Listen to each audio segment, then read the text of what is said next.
Hangisi çox sizi qovur? Onun oyuncağını almış. Niyə alırdınız? Bax, oyuncağını deməmişəm. Sahilin oyuncağını almayın. Özdə hərəmiz birini.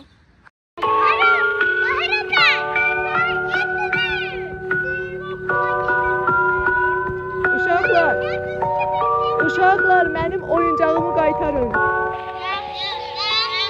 Uşaqlar, onun oyuncaqlarını qatamıyor. Özümüz oynayaq. Bu uşaqlar məni aldatmaq istəyirlər.